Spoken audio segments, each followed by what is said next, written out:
اللہ رب العزت نے قرآن کریم میں ارشاد فرمایا، بسم اللہ الرحمن الرحیم، وَلَنَبْلُوَنَّكُمْ بِشَيْءٍ مِّنَ الْخَوْفِ، کہ ہم ضرور آزمائیں گے تمہیں کسی چیز کے ساتھ، اور وہ چیز خوف بھی ہو سکتا ہے، وَالْجُوعِ، اور وہ بھوک بھی ہو سکتی ہے، وَنَقْصٍ مِّنَ الْأَمْوَالِ وَالْأَنفُسِ وَالثَّمَرَاتِ، اور ہم تمہیں آزمائیں گے کمی کر کے مال میں، جان میں اور پھلوں میں۔ اب امام علی مقام آپ کے ساتھ جو سلسلہ شروع ہوا آزمائشوں کا، اس میں یہ ساری چیزیں یکمشت شامل تھیں۔ دشمن کا خوف بھی تھا، بھوک بھی تھی، وَنَقْصٍ مِّنَ الْأَمْوَالِ، مالوں میں کمی بھی تھی، وَالْأَنفُسِ، جانیں بھی کم ہو رہی تھی، آہستہ آہستہ لوگ شہید ہو رہے تھے، وَالثَّمَرَاتِ، پھلوں میں کمی ہو رہی تھی، خوراک بھی کم ہو رہی تھی۔ اللہ رب العزت نے فرمایا وَبَشِّرِ الصَّابِرِينَ، خوشخبری سنا دیجیے صبر کرنے والوں کو، کہ جب انہیں مصیبت پہنچتی ہے تو وہ کہتے ہیں کہ ہم اللہ ہی کے ہیں، اسی کی طرف لوٹ کے جانے والے ہیں۔ کہ یہ ساری آزمائشیں جو اللہ رب العزت نے گن کے بتائی ہیں کہ کسی نہ کسی بندے کو کوئی نہ کوئی آزمائش آئے گی، ان کا جو مجموعہ ہے وہ امام علی مقام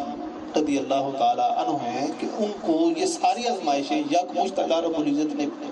پیش کی، اور آپ نے ان کو قبول فرمایا، اور ایسے طریقے سے قبول فرمایا کہ رہتی دنیا تک لوگ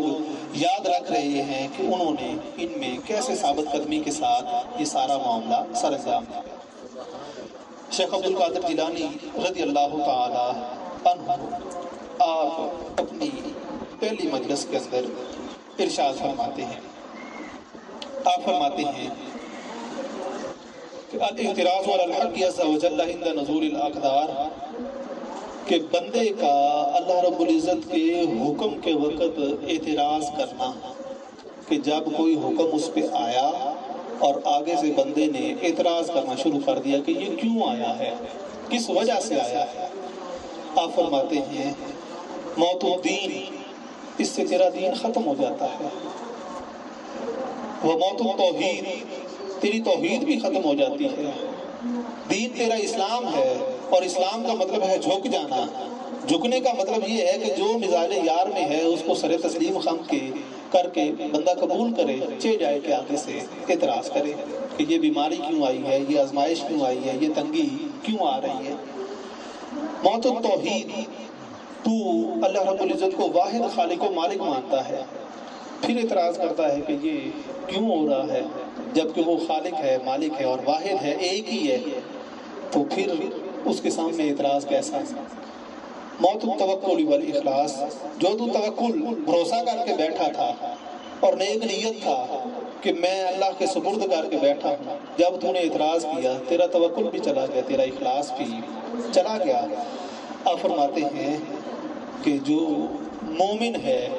جو ایمان والا ہے، جب اس پہ آزمائش آتی ہے تو وہ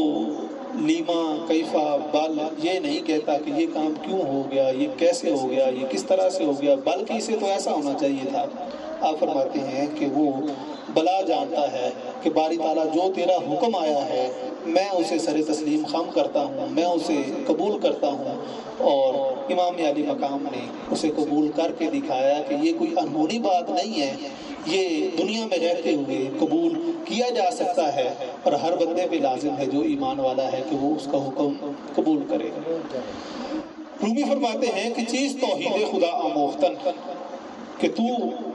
یہ پوچھتا ہے کہ اللہ رب العزت کی توحید کیا ہے، توحید سیکھنا چاہتا ہے۔ آپ فرماتے ہیں خیشتن را پیش واحد سوختن، ایک کے سامنے اپنے آپ کو جھکانا شروع کر دیا، اسی کی صرف مان، اسی کے سامنے اپنے آپ کو جھکا، تو توحید کو پالے گا تو اللہ رب العزت کی ذات کو پالے گا۔ اللہ رب العزت نے قرآن کریم میں ارشاد فرمایا بلا من اسلم وجہہ للہ، ہاں جس نے جھکا دیا اپنے آپ کو اللہ رب العزت کی ذات کے لیے، اپنا سر جھکا لیا، حکم مان لیا، جو بھی حکم آیا، جو بھی آزمائش آئی اس کو مانا اللہ رب العزت کی ذات کے لیے۔ آگے فرمایا وَهُوَ مُحْسِنٌ، اس حکم کو ماننے میں وہ نیک نیت بھی ہے، اخلاص کے ساتھ، کوئی دوسری دنیاوی مجبوری نہیں ہے کہ اب جو اللہ رب العزت کی منشا تھی ہونا تو اسی طرح سے تھا، اگر میں اس پہ اعتراض کرتا تو لوگ کیا کہتے، نہیں، یہ وہ ماننا نہیں ہے۔ اللہ رب العزت فرماتا ہے کہ میرے لیے میرے حکم کو جس نے مان لیا، اللہ رب العزت نے فرمایا فَلَهُ أَجْرُهُ عِنْدَ رَبِّهِ، اس کا اجر اس کے رب کے پاس ہے۔ وَلَا خَوْفٌ عَلَيْهِمْ وَلَا هُمْ يَحْزَنُونَ، وہ دنیا میں رہتے ہوئے بھی کبھی غمگین نہیں ہوگا، کبھی پریشان نہیں ہوگا، جو اپنے معاملات کو میرے سپرد کر دے گا۔ امام علی مقام امام حسین علیہ السلام، آپ نے تمام آزمائشوں کو، تمام ابتلاؤں کو قبول کیا، اور نہ صرف قبول کیا بلکہ ثابت قدمی کے ساتھ اس پہ ڈٹے رہے، اور اللہ رب العزت نے آپ کو جو مقام عطا فرمایا تھا اس میں مزید بلندیاں اور مزید ترقیاں عطا فرمائی۔